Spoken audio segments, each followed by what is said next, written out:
Bismillahirrahmanirrahim. Assalamualaikum. Halo, muridku kelas 4. Bagaimana keadaan kalian hari ini? Semoga kita dalam keadaan sehat walafiat semua ya. Alhamdulillah, hari ini kita bertemu kembali untuk belajar. Pada hari ini, kita akan belajar muatan pelajaran PPKN, tema 4 berbagai pekerjaan, subtema 1 jenis-jenis pekerjaan, KD 3.1 memahami makna hubungan simbol dengan nilai luhur setiap sila Pancasila.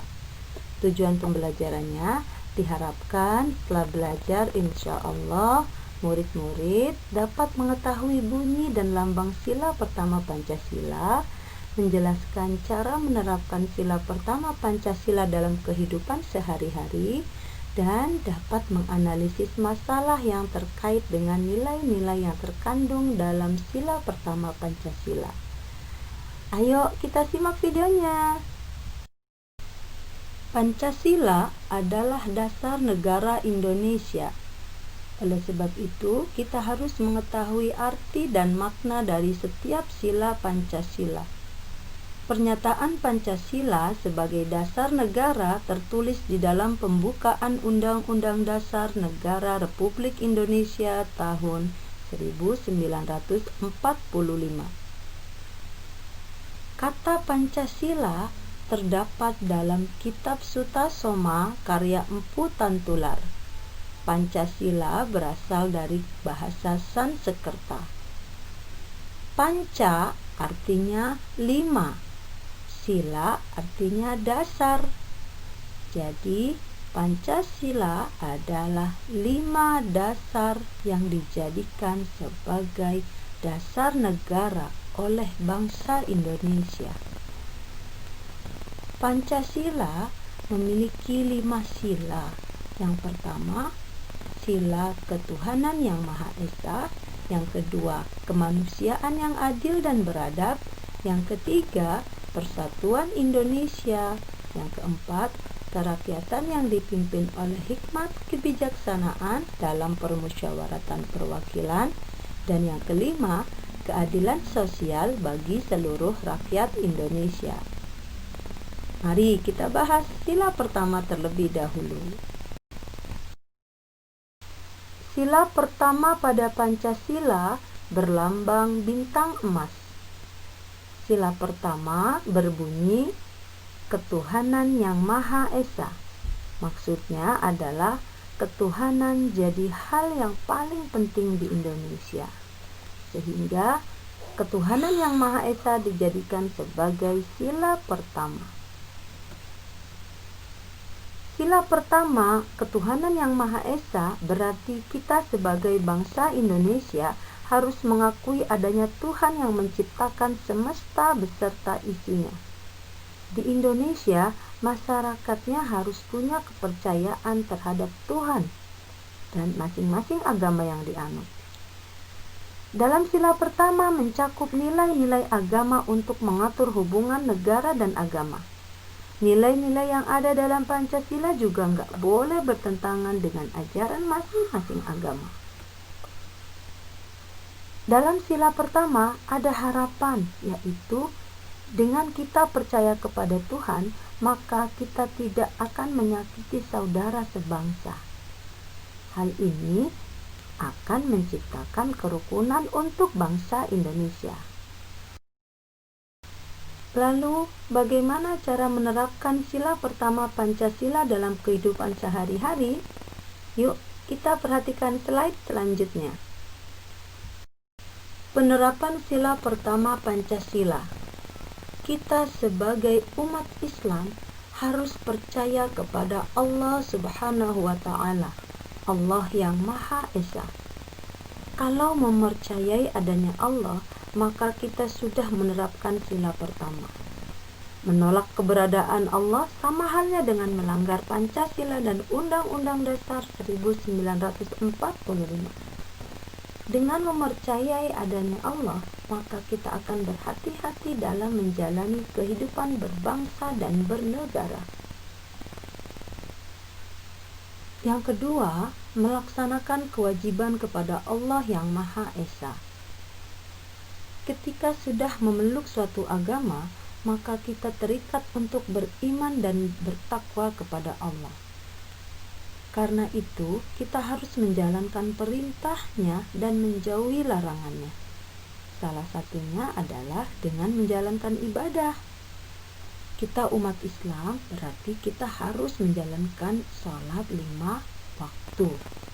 Tidak boleh ditinggalkan. Taat beribadah sesuai agama juga merupakan bentuk pengamalan sila pertama Pancasila. Yang ketiga, saling menghormati antar umat beragama. Perbedaan di antara pemeluk agama yang ada di Indonesia bisa saja menimbulkan masalah di negara ini. Cara paling mudah untuk menghindari konflik agama adalah dengan meningkatkan rasa toleransi atau saling menghormati dan menghargai. Dengan adanya toleransi, maka kita tidak akan memusuhi satu sama lain, tapi kita akan saling menghormati dan saling menghargai. Yang keempat, tidak mengganggu teman yang sedang beribadah. Ketika ada teman yang sholat, maka kita harus tenang. Tidak boleh mengajaknya berbicara, apalagi berisik ketika ada teman yang sholat. Begitu pula dengan teman yang berbeda agama. Ketika teman sedang melaksanakan ibadah mereka, kita tidak boleh mengganggu. Dan kita juga tidak inginkan ketika kita beribadah kita diganggu oleh teman kita yang berbeda agama. Yang kelima, kerjasama dan tolong-menolong antar umat beragama merupakan penerapan sila pertama Pancasila. Membantu orang lain tidak harus melihat apa agamanya.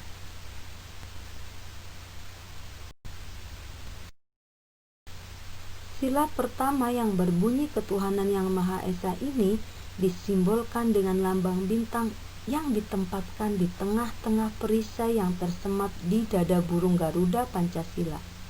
Begitu pentingnya sila pertama, sehingga dalam segala aspek kehidupan kita harus menjalankannya berlandaskan sila pertama Pancasila.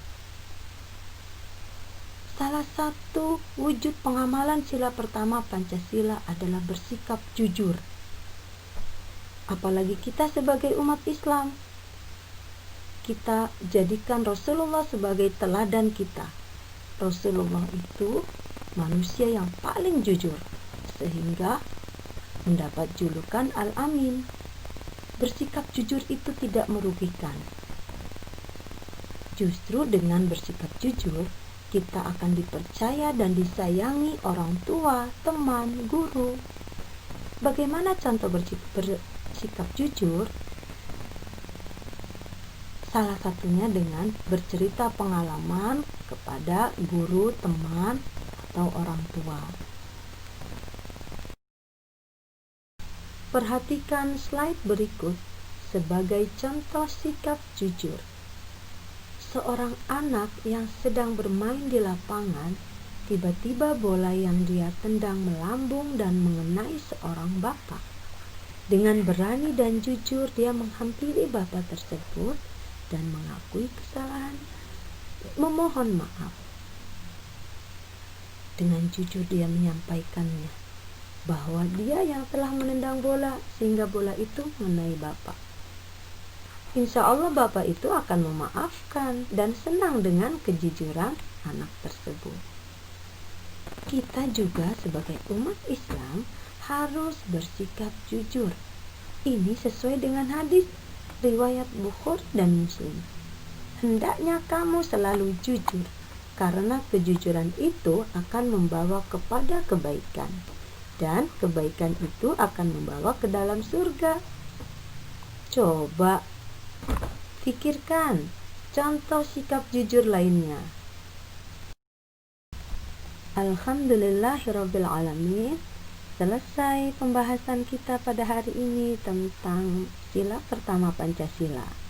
Insya Allah pada video selanjutnya kita akan mempelajari sila kedua dan sila selanjutnya.